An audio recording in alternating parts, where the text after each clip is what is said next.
Welcome to Magellan Minutes. My name is Alyssa DeMarco, Investment Director and Analyst at Magellan. And today I'm joined by Wilson Nghe, Investment Analyst within our healthcare team. Welcome, Wilson. So there's been a lot going on in the healthcare space that we're going to unpack today, specifically talking to some of Trump's policy initiatives as well as the noise coming out of the Trump party, and then how that impacts our investment thesis around the healthcare sector. The healthcare sector tends to be fairly volatile leading up to a US election, especially when a new administration comes into government. And it's largely because healthcare policies and politics are really closely linked together, and it's fairly commonplace around the world, and we see it even here in Australia. But I'd say this time around with the new Trump administration, some of the uncertainty that we're actually seeing is fairly elevated compared to prior historical periods, and there are a couple of drivers for this.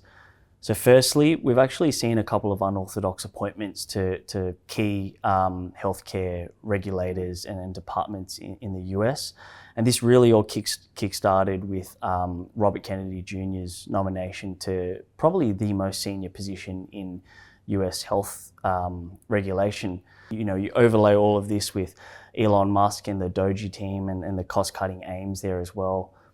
The second point is there's actually been a lack of clarity with where the new Trump administration stands, specifically on key policies like Medicare and Medicaid and where reimbursement and funding for these programs will actually go. Why that's important is you've actually got millions of Americans who actually rely on these programs for coverage, and it actually allows them to access healthcare services and products as well. And then the third point is the healthcare sector is also impacted by other pursuits of the Trump administration. So things like the proposed tax cuts, they need to be funded from somewhere. And as we all know, healthcare spend makes up a large portion of overall government spend in the US. Some of the tariff risks that we hear about as well, that will also have flow-on impacts to the sector. So Wilson, when you bring all of that together, does that change your perspective on the outlook and risk assessment for the healthcare sector?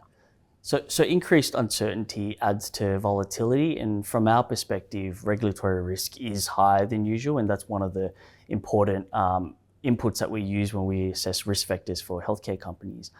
I think what's also important to focus on here is actually the bookends of how far-reaching some of the policy changes might actually be. So on the positive side, firstly, I think it's important to note that US regulation and some of the healthcare policies might be actually harder to change than what it first appears. So we saw this during Trump's first term, where a lot of initial fears around the Affordable Care Act or Obamacare being overhauled in its entirety, a lot of that didn't really play out as expected.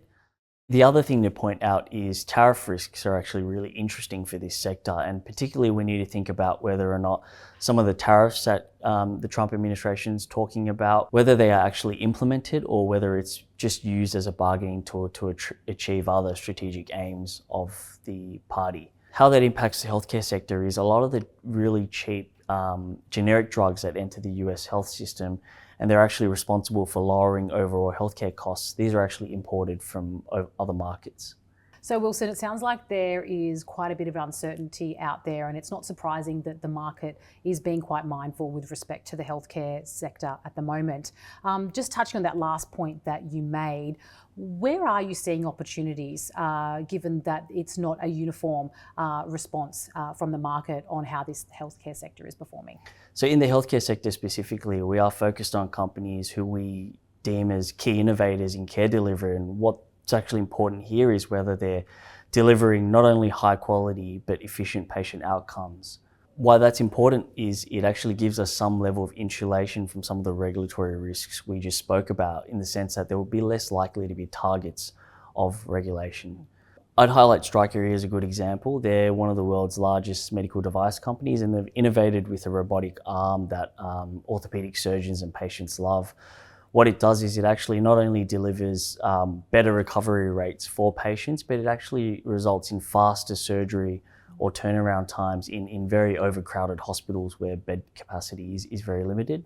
We're also looking at broader parts of the healthcare sector where some of the products or services are paid for by out-of-pocket consumers, or there's more of a focus on commercial payers. And what that does for us is it gives us a different risk vector to some of the companies where top-line revenue is earned directly from government spend. So I think uncertainty is high at the moment. It's causing a bit of volatility, but I think there are some interesting opportunities and entry points as well, provided that we do our proper due diligence. Yeah, absolutely. For our final question, Wilson, I think it'd be timely to talk about the weight loss drug market. It's a topic that you've spoken to us quite a few times before, be it on Magellan Minutes or on our podcast, and we'll put links in the show notes about the prior discussions. But can you really frame for us how you're thinking about this industry on a forward-looking basis and what you're looking for at the moment? Yeah, so as we've spoken about before, the impact of these weight loss drugs will be massive. It's panning out to be one of the most interesting developments in the healthcare space for a long period of time. And what's also interesting is we're actually still at an early stage of this market actually forming. So things that we're looking at closely is what happens to reimbursement in the US, for example, and what does the cost of the drug look like over time. There are a few pivotal clinical trial readouts that we're expecting this year, and they're mostly coming from the duopoly leaders in this space. So that's Eli Lilly and Novo Nordisk. And what these readouts will show us is the next generation of injectables that will come to market.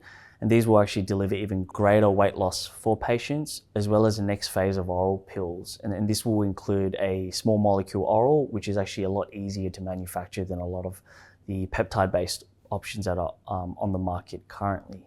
The second point I'd make is reimbursement in key markets like the US continues to evolve. So we saw with the Biden administration, one of the final policies that were put through was the government's actually starting the process of reimbursing weight loss drugs for obesity in the US market. So the ball is actually now in Trump's court in terms of what he does with reimbursement and where they land on pricing ultimately.